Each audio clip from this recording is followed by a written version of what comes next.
5 اگست کو عمران خان صاحب کی ناحق قید کے 3 سال مکمل ہو رہے ہیں.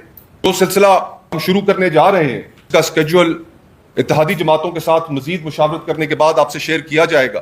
اس میں ان کے 3 سال مکمل ہونے پر بھی ایک احتجاج اور جلسہ اس میں شامل ہوگا. 263 سال سزا کی ہے ڈاکٹر یاسمین کو, 263 سال سزا کی ہے اسے مختلف مقدمات میں. اور ہمارا جو لیڈر آف دی اپوزیشن تھا قومی اسمبلی میں عمر ایوب, اس کو 50 سال سزا کی ہے اور اس کو ڈسکوالیفائی کر دیا ہے.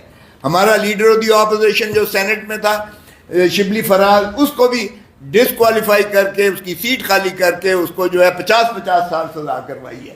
بچر صاحب جو ہمارا leader of the opposition Punjab assembly میں تھا, اس کو بھی سزا کر کے ڈسکوالیفائی کر کے 50 سال سزا کروائی ہے. او بابا اس طرح سے یہ اور ڈاکٹر یاسمین کے ساتھ بے شمار ہمارے جو ہے ایم این ایز اور ایم پی ایز اور سینیٹرز کو بھی اسی طرح سزائیں کروا کے تو آپ نے جو ہے پابا سلاسل کر کے ان کی سیٹیں بھی چھین لی ہیں. اور اس طرح آپ نے 2/3 بنائی. ہماری جو نشستیں تھیں مخصوص نشستیں 180 سیٹیں جیتی ہیں عمران خان نے, ہمارے پاس فارم 45 موجود ہیں. 180 سیٹیں جیتنے والا تو جیل میں جو ہے 4 سال سے 3 سال سے, اور جو ہارا ہے محترم نواز شریف صاحب ڈاکٹر یاسمین سے ہارے ہوئے ہیں. میرے تو ساتھ والا حلقہ ہے جہاں سے میں جیتا ہوں, میرے ساتھ والے حلقے سے وہ ساری دنیا جانتی ہے ہارے ہوئے ہیں ماشاءاللہ. وہ 80 سالہ بیچاری کو 216 سال سزا کرائی ہوئی ہے اور وہ جیل میں کینسر سروائیور ہے, وہ جیل میں پڑی ہے. اور پاپا روم ہمارے جو ہے ان کا بھائی صاحب ایک وزیر اعظم ہے اور دختر نیک اختر ان کی پنجاب کی جو ہے وہ دبنگ وزیر اعلیٰ ہیں. تو یہ مذاق اب دیکھیں, کہتے ہیں جی ہمارا صوبہ. او بھائی تمہارے صوبے میں سے 2 فورن اور لیڈیز کو لا کر جتنی بے حیائی اور بے شرمی سے ان کا عزتیں تار کی گئی ہیں, دنیا میں ہماری ساری جو ہے پاکستان کا امیج بدنام کیا گیا ہے. اور اس میں کس کا نام آ رہا ہے ماشاءاللہ آپ کے ساروں کے سامنے ہے. تو جب یہ میں کہتا ہوں کہ کیوں استعفیٰ نہیں دیتے وہ, اگر ان کا بیٹا اور ان کے بیٹے کا یعنی ان کا نواسا اگر بے گناہ ہے تو پھر کرنے دیں. کیوں ڈی آئی جی جاتا ہے میجسٹریٹ کے گھر میں, کیوں پولیس والے جاتے ہیں رات کو 1 بجے اور کہتے ہیں اٹھو اور یہ بیان اس کا جو ہے 164 کا بیان قلم بند کرو. یہ تو اس دبنگ میجسٹریٹ تھا, اس کو اللہ نے ہمت دی اور اس کی وجہ سے جو ہے پرچہ ان پر بھی ہو گیا. لیکن اب دیکھیں ساری یہ کاوش کی جا رہی ہے کہ یہ تو خود وکٹم تھا جی, یہ رضا ڈار صاحب تو خود وکٹم تھے. یہ تو ان کو ساروں کو بچانے کی کوشش اب بھی کی گئی ہے اور ان کو باہر بھیج دیا گیا. باہر جو کچھ ان کے بیانات آئیں گے وہ بھی پاکستان کی کتنی عزت افزائی ہوگی اس کا آپ خود جو ہے اندازہ لگا لیجئے گا. ہمارے بلوچ بھائی بیٹھے ہوئے ہیں, بلوچوں میں جب عورت جاتی تھی دوپٹہ پھینکتی تھی, یقین کرے جنگیں بند ہو جاتی تھیں. اس حکومت کا یہ ترہ امتیاز ہے کہ اس نے عورتوں کو بھی نہیں چھوڑا ہے. یہاں ایمان مزاری کو دیکھیے, ٹویٹ کرنے پر اس کو 50 سال سزا کی ہے او بھائی, اور اپیل اس کی کوئی نہیں لگاتا ہے. اس لیے کہ ماشاءاللہ جو انہوں نے 18ویں ترمیم میں کہا تھا کہ سینئر موسٹ جج will be the chief justice of Pakistan, وہ بھٹو صاحب کے نواسے اور رانی شہید بے نظیر کے بیٹے نے ہلکان ہو کر 26ویں ترمیم جس طرح سے کروائی ہے, اور جس طرح سے اس 18ویں ترمیم تو کیا باپ کے 73 کے آئین کو بھی منہدم کر دیا. کیونکہ یہ آئین جو ہے 73 کا یہ ٹرائکوٹمی آف پاور پر بیسڈ تھا. یہ 3 ستون تھے اس کا, اور سب سے اہم ستون اس کا عدلیہ تھا جو واچ ڈاگ تھا آپ کی ایگزیکٹو کی دسترس اور زیادتیوں کو, وہ اس پہ نظر بھی رکھتا تھا اور اس کا ازالہ بھی کرتا تھا.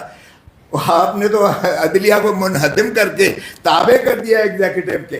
تو آپ کا 73 کا آئین تو ختم ہو گیا. بھٹو کی روح تڑپ رہی ہوگی, رانی شہید بے نظیر بھٹو کی روح تڑپ رہی ہوگی کہ جس آئین, جس نظام, جس عمرانی معاہدے کو ہم نے اتنی محنت سے, اور نہ صرف وہ اپنے باپ پر بھی ماشاءاللہ جو 18ویں ترمیم تھی یہ ان کے والد صاحب کا ترہ امتیاز تھا, اور بار کہتے تھے, اس میں فخر لیتے تھے کہ میں نے اپنے تئیں جو مرکوز سارے اختیارات تھے میں نے عوام کو, پارلیمان کو واپس دے دیے, واپس کر دیے.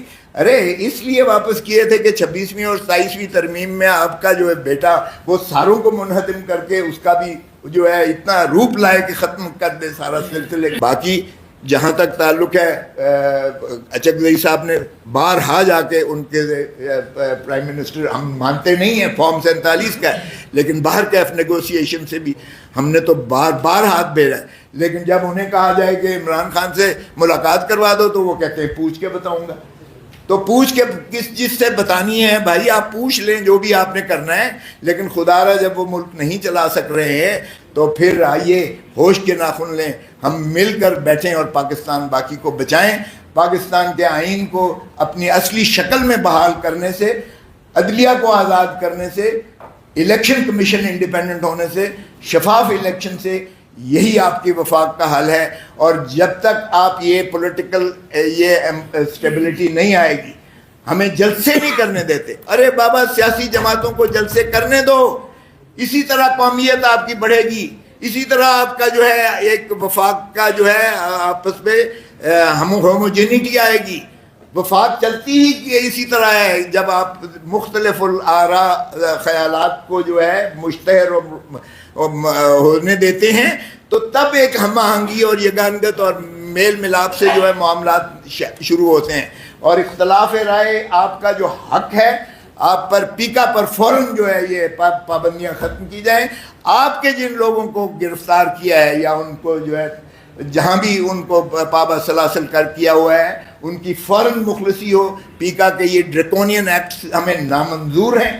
جب تک یہ آپ نہیں کریں گے اور فریڈم آف ایکسپریشن کو، جو آئین کا جو منتہا ہے، اس کو آپ ریسٹور نہیں کریں گے، تب تک ملک پر یہی کالے بادل چھائے رہیں گے.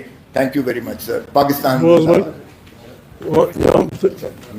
کابرین نے بڑی تفصیلاً ملک کے سیاسی، معاشی اور سیکیورٹی کے مسائل کے حوالے سے گفتگو کی. اپنا نقطہ نظر تحریک تحفظ آئین پاکستان کا آپ کے ذریعے اس قوم کے سامنے رکھا. آج کی پریس کانفرنس کو کنکلوڈ کرتے ہوئے پاکستانی عوام کے علم میں یہ بات لانا ضروری تھی کہ کل رات تحریک تحفظ آئین پاکستان میں شامل جماعتوں